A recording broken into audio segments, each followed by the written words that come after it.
ಡಾಕ್ಟರ್ಗೆ ಸ್ವಾಗತ. ನಾನು ಚೈತ್ರ ಅಂಚನ್. ಒತ್ತಡದ ಜೀವನ, ಬದಲಾಗ್ತಾ ಇರೋ ಜೀವನ ಶೈಲಿ, ಜನರಿಗೆ ನೂರಾರು ಆರೋಗ್ಯ ಸಮಸ್ಯೆ. ಯಾವ ಸಮಸ್ಯೆಗೆ ಯಾವ ಚಿಕಿತ್ಸೆ ಅನ್ನೋದೇ ದೊಡ್ಡ ಚಿಂತೆ. ಇಂತಹ ಸಮಸ್ಯೆ ಇರೋರಿಗೆ ಒಂದೇ ವೇದಿಕೆಯಲ್ಲಿ ಸಿಗುತ್ತೆ ಉತ್ತರ. ಇದೇ ಟಿವಿ9ನ ವಿಶೇಷ ಕಾರ್ಯಕ್ರಮ ನಿಮ್ಮ ಡಾಕ್ಟರ್.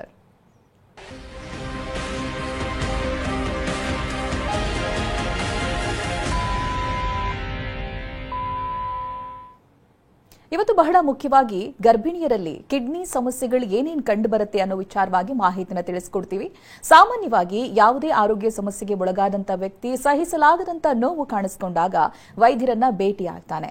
ಆದರೆ ನಮಗೆ ಕಿಡ್ನಿ ಸಮಸ್ಯೆ ಇದೆ ಅನ್ನೋದು ಹೇಗೆ ಗೊತ್ತಾಗುತ್ತೆ? ಆರಂಭಿಕ ಲಕ್ಷಣಗಳು ಹೇಗಿರುತ್ತೆ? ಕಿಡ್ನಿ ಕಾಯಿಲೆ ಕಾಣಿಸಿಕೊಳ್ಳೋದಕ್ಕೆ ಏನು ಕಾರಣಗಳಿರುತ್ತೆ? ಬಹಳ ಮುಖ್ಯವಾಗಿ ಗರ್ಭಿಣಿಯರಲ್ಲಿ ಆಧುನಿಕ ಚಿಕಿತ್ಸಾ ಪದ್ಧತಿ ಹೇಗಿದೆ? ಗರ್ಭಿಣಿಯರು ಯಾವ ರೀತಿ ಕಾಳಜಿ ವಹಿಸಬೇಕು? ಯಾರಲ್ಲಿ ಕಿಡ್ನಿಗೆ ಸಂಬಂಧಪಟ್ಟಂತ ಕಾಯಿಲೆ ಹೆಚ್ಚಾಗಿ ಕಾಣಿಸಿಕೊಳ್ಳುತ್ತೆ? ಇನ್ನು ಯಥೇಚ್ಛವಾಗಿ ನೀರು ಕುಡಿದ್ರೆ ಕಿಡ್ನಿ ಆರೋಗ್ಯವಾಗಿರುತ್ತೆ ಅಂತಾರೆ, ನಿಜಾನಾ? ರೆಗ್ಯುಲರ್ ಮೆಡಿಕೇಶನ್ ಕಿಡ್ನಿ ಆರೋಗ್ಯ ಹಾಳು ಮಾಡುತ್ತೆ ಅನ್ನುವಂತ ಮಾತಿಗೆ ವೈದ್ಯರು ಏನ್ ಹೇಳ್ತಾರೆ?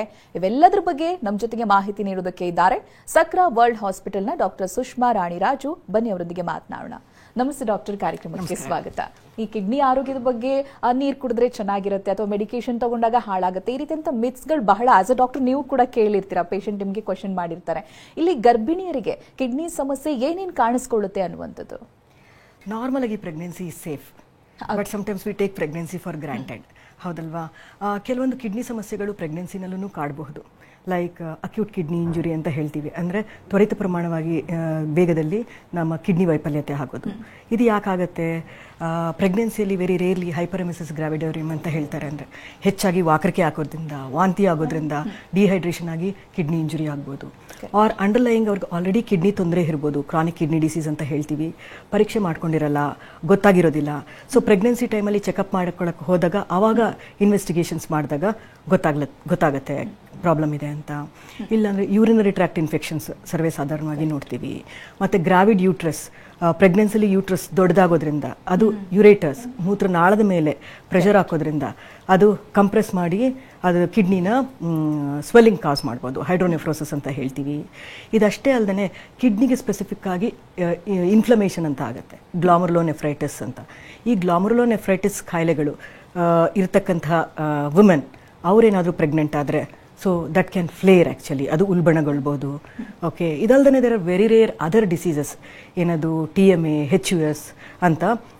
These are special diseases, very rarely ಪ್ರೆಗ್ನೆನ್ಸಿನಲ್ಲಿ ನಾವು ಕಂಡು ಬರ್ತೀವಿ. ಇಷ್ಟು ಅಲ್ಲದೆ ಕಾಮನ್ ಆಗಿ ನಾವು ನೋಡೋದೇನು ಅಂತಂತಂದರೆ ಪ್ರಿಯಕ್ಲಾಂಪ್ಸಿ ಅಂತ, ಅಥವಾ high blood pressure, this can also happen. Long standing diabetes patients ಯಾರಲ್ಲಿ ಕಿಡ್ನಿ ಇನ್ವಾಲ್ವ್ಮೆಂಟ್ ಇದೆ ಅವರೇನಾದರೂ ಪ್ರೆಗ್ನೆಂಟ್ ಆದರೆ ಅದು ಡಯಾಬಿಟಿಕ್ ನೆಫ್ರೋಪತಿನ ಉಲ್ಬಣ ಮಾಡ್ಬೋದು pregnancy. So these are some of the diseases. Yes doctor, ಇವಾಗ ಕಿಡ್ನಿ ಸಮಸ್ಯೆ ಅಂತ ಕಾಣಿಸ್ಕೊಡುತ್ತಲ್ಲ, ಅದು ಗರ್ಭಿಣಿಗಾಗಿರ್ಬೋದು, ಮಗುವಿಗಾಗಿರ್ಬೋದು, ಯಾವ ರೀತಿಯಾಗಿ ಇಂಪ್ಯಾಕ್ಟ್ ಆಗುತ್ತೆ ಅಂತ? ಒಂದು ತಾಯಿಯಲ್ಲಿ ಏನಾಗ್ಬೋದು ಅಂತಂತಂದರೆ, ಯಾವುದೇ ಕಾಯಿಲೆಗಳಿದ್ರೆ, ಈಗ ಫಾರ್ ಎಕ್ಸಾಂಪಲ್ ಏನದು ಕಿಡ್ನಿ ಕಾಯಿಲೆ ಇದೆ, ಅವ್ರೀಗ ಗರ್ಭವತಿ ಆದರು, ಅವರಲ್ಲಿ ಏನಾಗುತ್ತೆ, ನಾರ್ಮಲ್ಗಿನ್ನ ಅದು ಭಿನ್ನ, ಬ್ಲಡ್ ಪ್ರೆಷರ್ ಡೆವಲಪ್ ಆಗೋ ಚಾನ್ಸಸ್ ಜಾಸ್ತಿ ಇರುತ್ತೆ. ಪ್ರಿಯಕ್ಲಾಂಪ್ಸಿ ಅನ್ನೋ ಒಂದು ಕಂಡೀಷನ್ ಹೇಳ್ತೀವಿ, ಅದು ಜಾಸ್ತಿ ಇರುತ್ತೆ. ಮಿಸ್ಕ್ಯಾರೇಜ್ ಅಥವಾ ಗರ್ಭಪಾತ ಆಗ್ಬೋದು. ಆಮೇಲೆ ಬೇಬಿ ಗ್ರೋತ್ ಅಡಿಕ್ವೇಟ್ ಆಗಿಲ್ದೇ ಇರ್ಬೋದು, ಸ್ಟಿಲ್ ಬರ್ತ್ ಆಗ್ಬೋದು, ಓಕೆ, ಅಥವಾ ನವಜಾತ ಶಿಶುವಿನ ಸಾವಾಗ್ಬೋದು. ಇದೆಲ್ಲ ತಾಯಿ ಮತ್ತು ಮಗುವಿನಲ್ಲಿ ಆಗೋದು. ಮಗುನಲ್ಲಿ ಏನು ಅಂತಂತಂದರೆ ಒಂದು ಗ್ರೋತ್ ಅಡಿಕ್ವೇಟ್ ಆಗದೇ ಇರೋದು, ಹುಟ್ಟುತ್ತಿದ್ದಾಗೇನೆ ನವಜಾತ ಶಿಶು ಸಾವನ್ನಪ್ಪೋದು. ಸೊ ಇದು ಕಾಮನ್. ಅಷ್ಟೇ ಅಲ್ಲ, ಮೆಡಿಸಿನ್ ಟ್ರೀಟ್ಮೆಂಟ್ ಮಾಡೋಕ್ಕೇನು ಈ ಕಾಯಿಲೆಗಳಿಗೆ ಕೊಡ್ತೀವಲ್ಲ, ಅದು ಕೂಡ ಮಗುಗೆ ಗ್ರೋತ್ ಆ್ಯಂಡ್ ಡೆವಲಪ್ಮೆಂಟ್ಗೆ ಅಫೆಕ್ಟ್ ಮಾಡ್ಬೋದು. BP ಬಗ್ಗೆ ಹೇಳಿದ್ರೆ ಡಾಕ್ಟರ್, ಇದು ಯಾವ ರೀತಿಯಾಗಿ ಪ್ರೆಗ್ನೆನ್ಸಿಗೆ ಸಮಸ್ಯೆ ಮಾಡಬಲ್ಲದು ಅನ್ನುವಂಥದ್ದು ಅದನ್ನು ಎಕ್ಸ್ಪ್ಲೈನ್ ಮಾಡ್ಬೋದಾ? ಬ್ಲಡ್ ಪ್ರೆಷರ್ ಅಥವಾ ಅಧಿಕ ರಕ್ತದೊತ್ತಡ ಅಂತ ಏನು ಹೇಳ್ತೀವಿ, ಅದು 3 ಥರ ಆಗ್ಬೋದು ಪ್ರೆಗ್ನೆನ್ಸಿನಲ್ಲಿ. ಒಂದೇನಪ್ಪ ಅಂತಂದರೆ ಕ್ರಾನಿಕ್ ಹೈಪರ್ಟೆನ್ಷನ್ ಅಂತೀವಿ, ಅಂದರೆ ಪೇಷಂಟ್ಗೆ ಅಥವಾ ವುಮೆನ್ಗೆ, ಲೇಡಿಗೆ ಮೊದಲೇ ಬ್ಲಡ್ ಪ್ರೆಷರ್ ಇರುತ್ತೆ, ಪತ್ತೆ ಹಚ್ಚಿರಲ್ಲ, ಗೊತ್ತಿರೋದಿಲ್ಲ. ಪ್ರೆಗ್ನೆನ್ಸಿ ಆದಮೇಲೆ ಅವರಿಗೆ ಗೊತ್ತಾಗುತ್ತೆ ಬ್ಲಡ್ ಪ್ರೆಷರ್ ಇದೆ ಅಂತ. ಓಕೆ, ಅದು ಒಂದು. ಎರಡನೇದೇನಪ್ಪ ಅಂತಂದರೆ, ಅವರು ಮೊದಲು ನಾರ್ಮಲ್ ಬ್ಲಡ್ ಪ್ರೆಷರ್ ಇತ್ತು, BP ಕಾಯಿಲೆ ಇಲ್ಲವೇ ಇಲ್ಲ, ಬಟ್ ಪ್ರೆಗ್ನೆನ್ಸಿಯಿಂದ ಅವರಿಗೆ ಬ್ಲಡ್ ಪ್ರೆಷರ್ ಬಂತು. ಇವ್ರದ್ದು ಏನಾಗುತ್ತೆ, ಡೆಲಿವರಿ ಆಗ್ತಿದ್ದಂಗೆ ಇದು ಜೆಸ್ಟೇಷನಲ್ ಹೈಪರ್ಟೆನ್ಷನ್ ಅಂತ ಕರಿತೀವಿ, ಅದು ನಿವಾರಣೆ ಆಗುತ್ತೆ, ಬ್ಲಡ್ ಪ್ರೆಷರ್ ನಾರ್ಮಲ್ ಆಗುತ್ತೆ. ಇನ್ನೊಂದು ಥರ್ಡ್ ವೆರೈಟಿ ಏನಪ್ಪ ಅಂದರೆ ಪ್ರಿಯಕ್ಲಾಂಪ್ಸಿ ಅಂತ, ಇದು ಸ್ವಲ್ಪ ಡೇಂಜರ್. ಓಕೆ, ಸೊ ಇದರಲ್ಲಿ ಏನಾಗುತ್ತೆ, ಬ್ಲಡ್ ಪ್ರೆಷರ್ ಹೈ ಆಗೋದಲ್ದೇ ಕಿಡ್ನಿಯಲ್ಲಿ ಪ್ರೋಟೀನ್ ಲೀಕ್ ಆಗೋಕ್ಕೆ ಶುರುವಾಗುತ್ತೆ. ಅದು ಇನ್ನೂ ಕಾಂಪ್ಲಿಕೇಶನ್ ಆಯಿತು ಅಂತಂದರೆ ಬ್ಲಡ್ಡಲ್ಲಿ ಪ್ಲೇಟ್ಲೆಟ್ ಕೌಂಟ್ ಅಂತ ಏನು ಹೇಳ್ತೀವಿ ಅದು ಡ್ರಾಪ್ ಆಗುತ್ತೆ, ಲಿವರ್ ಡಿಸ್ಫಂಕ್ಷನ್ ಆಗ್ಬೋದು, ಓಕೆ, ಆ್ಯಂಡ್ ಇದು ವಿಪರೀತಕ್ಕೆ ಹೋಯ್ತು ಅಂತಂತಂದರೆ ಫಿಟ್ಸ್ ಕೂಡ ಬರ್ಬೋದು, ಅವಾಗ ಅದನ್ನ ಎಕ್ಲಾಂಪ್ಸಿಯಾ ಅಂತ ಕರಿತೀವಿ. ಪ್ರಿಯಕ್ಲಾಂಪ್ಸಿಯಾ ಬಗ್ಗೆ ಹೇಳ್ತಾ ಇದ್ರೆ ನೀವು, ಅದು ತುಂಬಾ ರಿಸ್ಕ್ ಇರುತ್ತಾ ಅಥವಾ ಆ ರೀತಿಯಾದಂಥ ಕಂಡೀಷನ್ ಅನ್ನು ಯಾವ ರೀತಿಯಾಗಿ ಸಾಲ್ವ್ ಮಾಡಲಾಗುತ್ತೆ ಅಂತ? ಪ್ರಿಯಕ್ಲಾಂಪ್ಸಿಯಾ ಯೂಶಲಿ ಇದನ್ನು ನಾವು ಏನಂದರೆ second half of the pregnancy ಅಂದರೆ 20 ವೀಕ್ಸ್ ಆದ ನಂತರ ನಾವು ಇದನ್ನು ನೋಡ್ತೀವಿ. ಓಕೆ, ಸೊ ಯೂಶಲಿ ಯಾರಲ್ಲಿ ಸರ್ವೇ ಸಾಧಾರಣವಾಗಿ ಇದು ನೋಡುತ್ತೆ ಅಂತಂದರೆ ಆಫ್ಟರ್ ದ ಏಜ್ ಆಫ್ 35 ಯಾರಾದರೂ ಫಸ್ಟ್ ಟೈಮ್ ಪ್ರೆಗ್ನೆಂಟ್ ಆದರೂ, ಮಲ್ಟಿಪಲ್ ಪ್ರೆಗ್ನೆನ್ಸೀಸ್ ಇತ್ತು, ಟ್ವಿನ್ ಪ್ರೆಗ್ನೆನ್ಸಿ ಇತ್ತು, ಅಥವಾ ಡಯಾಬಿಟೀಸ್ ಇಟ್ಕೊಂಡು ಅಥವಾ ಕಿಡ್ನಿ ಕಾಯಿಲೆ ಇಟ್ಕೊಂಡು ಅವರು ಪ್ರೆಗ್ನೆಂಟ್ ಆಗಿದ್ದಾರೆ. ಓಕೆ, ಸೊ ಇಂಥವರಲ್ಲಿ ಈ ಪ್ರಿಯಕ್ಲಾಂಪ್ಸಿಯಾ ಅಂತ ನೋಡ್ತೀವಿ. ಇದರಲ್ಲಿ ಏನಾಗುತ್ತೆ ಅಂತಂದರೆ ಬ್ಲಡ್ ಪ್ರೆಷರ್ ಅಧಿಕ ಮಾತ್ರದಲ್ಲಿ ಹೋಗೋದಲ್ದೇ ನಾನು ಹೇಳಿದ್ನಲ್ಲ ಪ್ರೋಟೀನ್ ಲೀಕ್ ಆಗುತ್ತೆ. ಪ್ರೋಟೀನ್ ಲೀಕ್ ಆಗೋದಲ್ದೇ ಲಿವರ್ ಎನ್ಸೈಮ್ಸ್ ಎಲಿವೇಟ್ ಆಗ್ಬೋದು. ಓಕೆ, ಆಮೇಲೆ ನಮ್ಮ ಬ್ರೈನ್ ಅಫೆಕ್ಟ್ ಆಗ್ಬೋದು, ಸೊ ವಿಷನ್ ಅಫೆಕ್ಟ್ ಆಗ್ಬೋದು, ವಿಷುವಲ್ ಡಿಸ್ಟರ್ಬೆನ್ಸಸ್ ಇರುತ್ತೆ. ಓಕೆ, ಇದು ಇನ್ನೇ ಕಾಂಪ್ಲಿಕೇಟ್ ಆಯಿತು ಅಂತಂತಂದರೆ lady may through a fit. Usually ಇದರಲ್ಲಿ ನಾವೇನು ಮಾಡ್ತೀವಿ ಅಂತಂದರೆ ಇನಿಷಿಯಲ್ ಸ್ಟೇಜಸಲ್ಲಿ ಮೈಲ್ಡ್ ಕಂಡೀಷನಲ್ಲಿ ಇತ್ತು ಅಂತಂದರೆ ನಾವು we continue to maintain the pregnancy. It is a team effort. A good obstetrician and a nephrologist, both of them will work together. Okay, so continue ಮಾಡೋಕ್ಕೆ try ಮಾಡ್ತೀವಿ. At least 36 to 37 weeks of pregnancy complete ಆದರೆ, delivery ಆದರೆ then ಈ ಪ್ರಿಯಕ್ಲಾಂಪ್ಸಿಯಾ ಸರಿ ಹೋಗುತ್ತೆ. ಇಲ್ಲ ಈ ಪ್ರಿಯಕ್ಲಾಂಪ್ಸಿಯಾ ಏನಾದರೂ ಸಿವಿಯರ್ ಆಗಿತ್ತು ಅಂತಂತಂದರೆ ದೆನ್ ಅನ್ಫಾರ್ಚುನೇಟ್ಲಿ ಪ್ರೆಗ್ನೆನ್ಸಿ ಟರ್ಮಿನೇಟ್ ಮಾಡಲಿಕ್ಕೆ ನಾವು ನೋಡಬೇಕಾಗತ್ತೆ. ಎಸ್ ಡಾಕ್ಟರ್, ಈಗಿನ ಜನರೇಷನ್ಗೆ ನಾನು ಹೇಳೋದಾದ್ರೆ 30 ವರ್ಷದಲ್ಲಿ 35 ವರ್ಷದಲ್ಲಿ ಪ್ರೆಗ್ನೆಂಟ್ ಆಗೋರಿದ್ದಾರೆ, ಫ್ಯಾಮಿಲಿ ಪ್ಲಾನಿಂಗ್ ಅನ್ನ ಆ ಏಜ್ ನಲ್ಲಿ ಮಾಡ್ಕೊಳ್ಳೋರು. ಅದ್ರ ಒಳಗಡೆ ಏನಾದರೂ ಕಿಡ್ನಿ ಡಿಸೀಸ್ ಬಂತು, ಅದಕ್ಕೆ ಟ್ರೀಟ್ಮೆಂಟ್ ತಗೊಳ್ತಾ ಇದ್ದಾರೆ, ಅಂಥವರು ಕನ್ಸೀವ್ ಆಗಬಹುದಾ ಅನ್ನುವಂಥದ್ದು? ಖಂಡಿತ ಕನ್ಸೀವ್ ಆಗ್ಬೋದು. ಬಟ್ ಏನಂತಂದರೆ ನೀವು ಫಸ್ಟೇ ಪ್ರೀ ಕನ್ಸೆಪ್ಷನ್ ಏನದು ಕೌನ್ಸಿಲಿಂಗ್ ತಗೊಳ್ಬೇಕು. ಓಕೆ, ಡಾಕ್ಟರ್ನ ಭೇಟಿಯಾಗಿ ಏನು ಅಂಡರ್ಲೈಯಿಂಗ್ ಏನಾದರೂ ಮೆಡಿಕಲ್ ಕಂಡೀಷನ್ ಇದೆಯಾ ಅದನ್ನು ಎವ್ಯಾಲ್ಯೂಯೇಟ್ ಮಾಡಬೇಕು. ಮೆಡಿಸಿನ್ಸ್ ಏನು ತಗೊಳ್ತಾ ಇದ್ದಾರೆ ಎವ್ಯಾಲ್ಯೂಯೇಟ್ ಮಾಡಬೇಕು. ಸೊ ಕನ್ಸೆಪ್ಷನಿಂದ ಅಂದರೆ ಪ್ರೆಗ್ನೆನ್ಸಿ ಪ್ಲಾನ್ ಮಾಡೋಕ್ಕಿಂತ ಮುಂಚೆನೇ ಕನ್ಸಲ್ಟೇಷನ್ ತೆಗೆದು ಪ್ಲಾನ್ಡ್ ಪ್ರೆಗ್ನೆನ್ಸಿ ಆಗಿರಬೇಕು. So that is always better. So surprises ಇರಲ್ಲ ಡೌನ್ ದ ಲೈನ್. ಓಕೆ, ಅಲ್ಲಿ ಕಿಡ್ನಿ ಫಂಕ್ಷನಿಂಗ್ ಎಲ್ಲ ಕರೆಕ್ಟ್ ಆಗಿ ಇದೆಯಾ, ಇವನ್ನೆಲ್ಲ ಯಾವ ರೀತಿಯಾಗಿ ಚೆಕ್ಅಪ್ ಮಾಡ್ಕೋಬೇಕು ಡಾಕ್ಟರ್? ರೆಗ್ಯುಲರ್ ಚೆಕ್ಅಪ್ನ ಅಗತ್ಯ ಇರುತ್ತಾ ಅಂತ ಈ ಸಂದರ್ಭದಲ್ಲಿ? ಹೌದು, especially because this becomes a precious pregnancy ಅಲ್ವಾ. ಓಕೆ, ಸೊ ಫ್ರೀಕ್ವೆಂಟ್ ಆಗಿ ಆಂಟಿನೇಟಲ್ ಚೆಕ್ಅಪ್ ಅಂತ ಹೇಳ್ತೀವಿ, ಅದನ್ನು ಮಾಡಬೇಕು.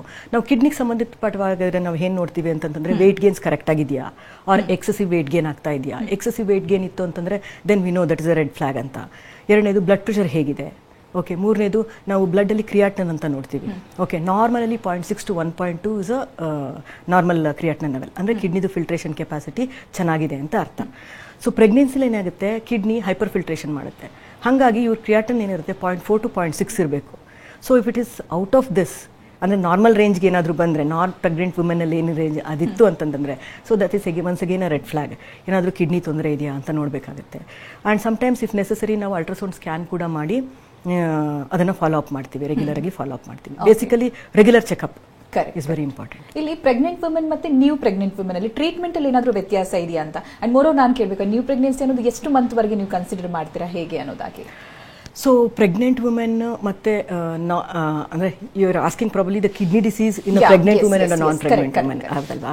Okay, so non pregnant women ಅಲ್ಲಿ there is no, it's like any normal antenatal checkup. Kidney disease ಇರೋರಲ್ಲಿ ಹೆಂಗಪ್ಪ ಡಿಫ್ರೆನ್ಸ್ ಅಂತಂತಂದರೆ, ನಾನು ಹೇಳಿದ್ನಲ್ಲ, ಒಂದು ಕನ್ಸೆಪ್ಷನ್ ಟೈಮಲ್ಲಿಂದನೇ ನಾವು ಶುರು ಮಾಡಬೇಕಾಗುತ್ತೆ. ಅಂಡರ್ಲೈಂಗ್, ಯಾಕಂದರೆ ಅಂಡರ್ಲೈಂಗ್ ಆಲ್ರೆಡಿ ಅವರಿಗೆ ಕಿಡ್ನಿ ಡಿಸೀಸ್ ಇದೆ.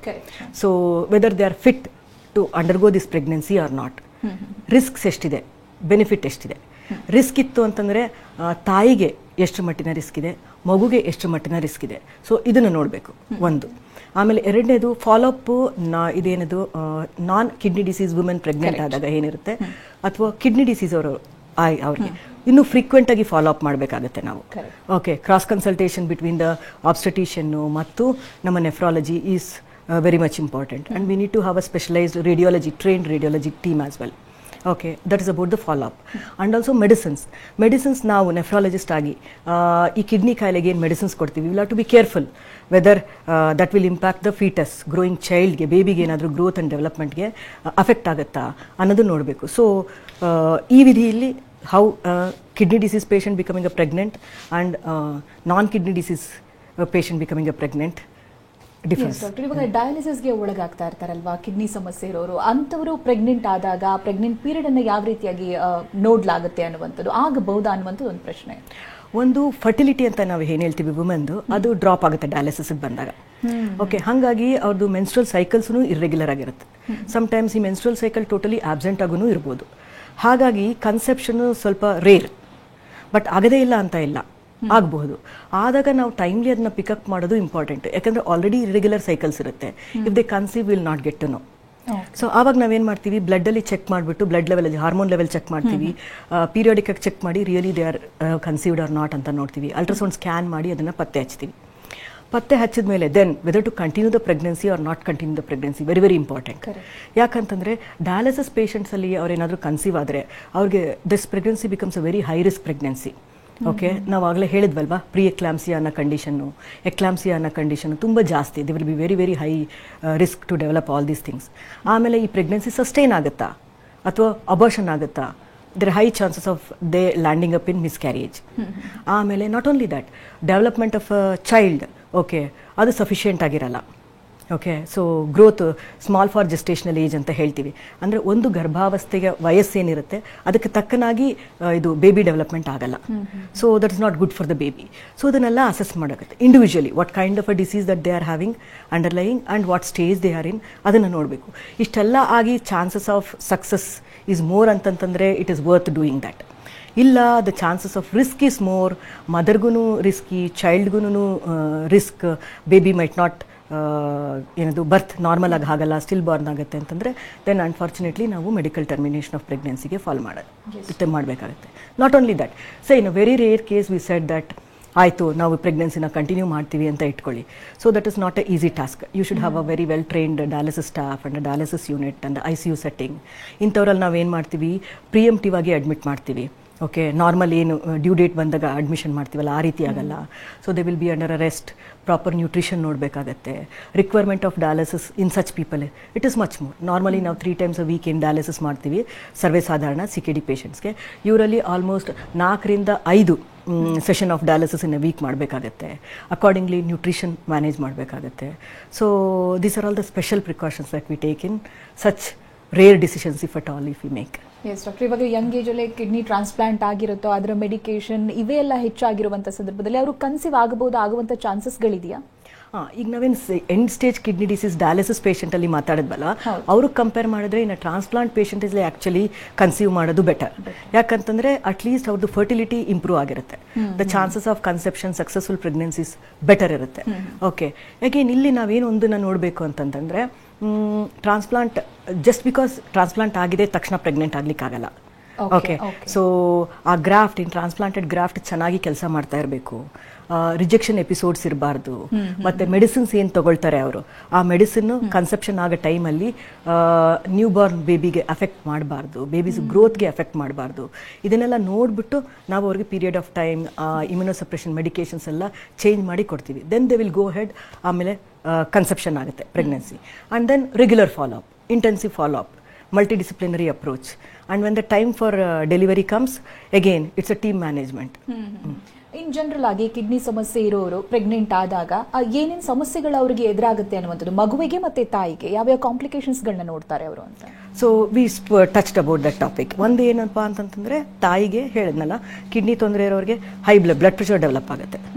ಅವರ ಪ್ರೋಟೀನ್ ಲಾಸ್ ಜಾಸ್ತಿ ಆಗುತ್ತೆ ಯೂರಿನಲ್ಲಿ. ಪ್ರೋಟೀನ್ ಲಾಸ್ ಜಾಸ್ತಿ ಆಯಿತು ಅಂತಂದ್ರೆ ಕಿಡ್ನಿದು ಫಂಕ್ಷನಲ್ ಕೆಪಾಸಿಟಿ ಬೇಗ ಬೇಗ ಡಿಟೀರಿಯರೇಟ್ ಆಗ್ತಾ ಹೋಗುತ್ತೆ.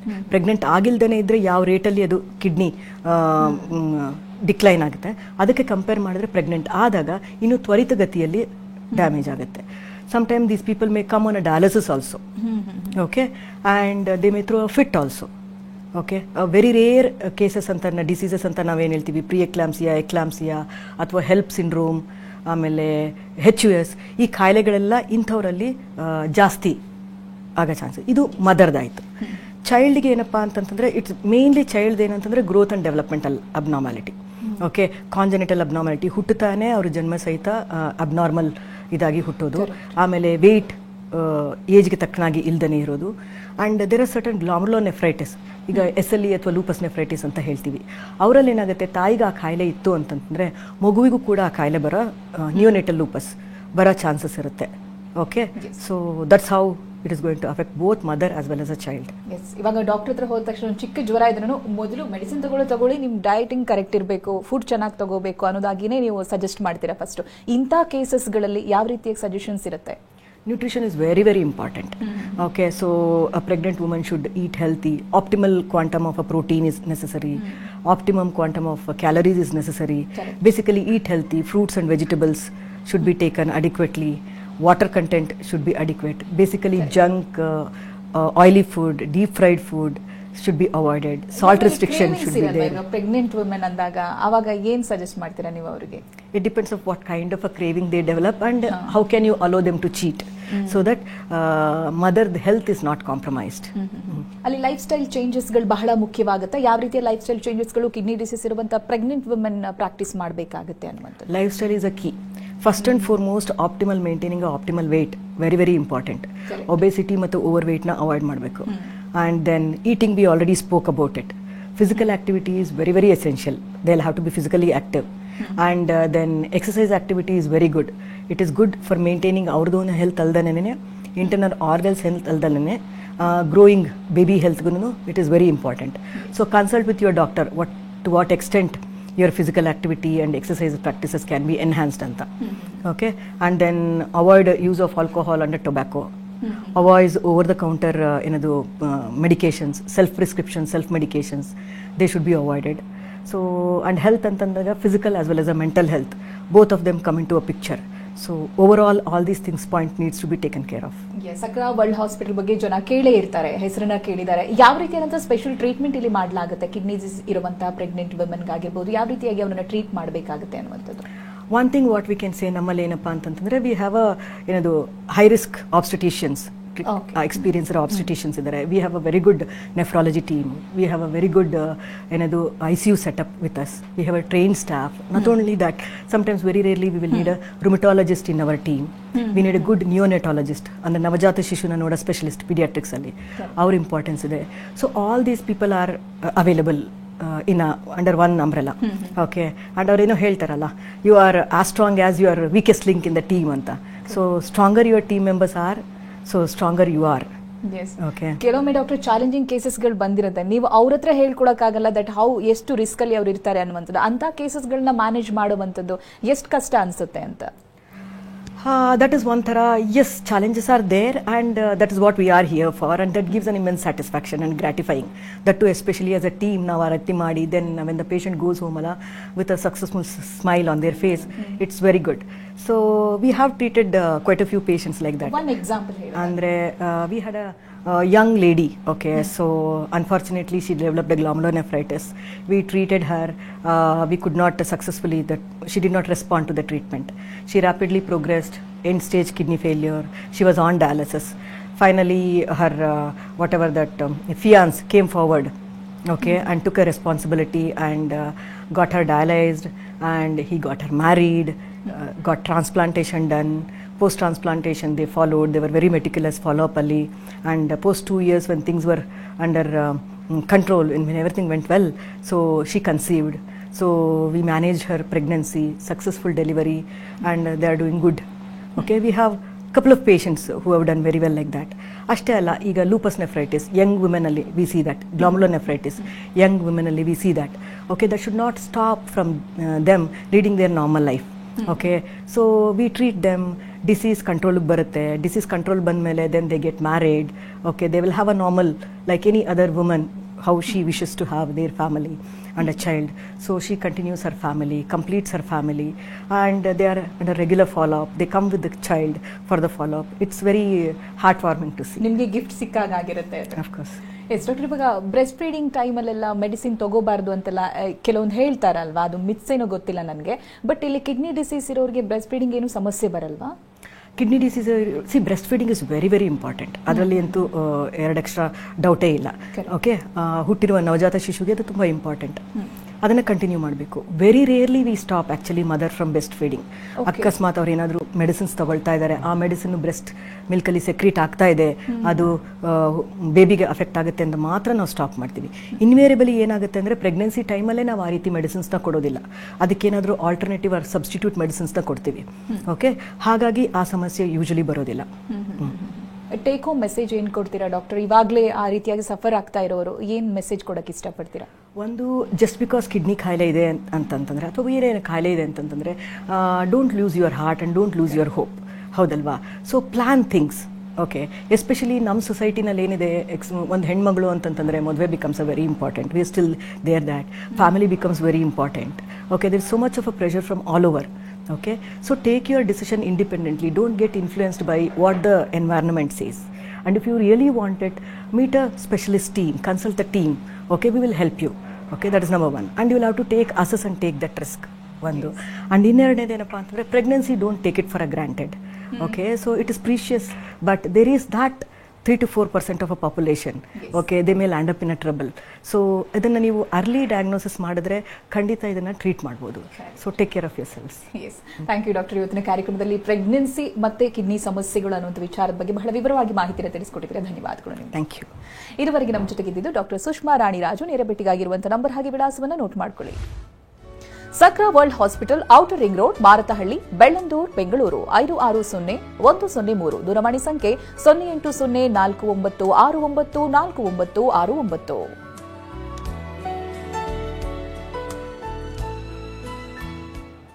ಇದು ಇವತ್ತಿನ ವಿಶೇಷ. ನಿರಂತರ ಸುದ್ದಿಗಾಗಿ ನೋಡ್ತಾ ಇರಿ TV9.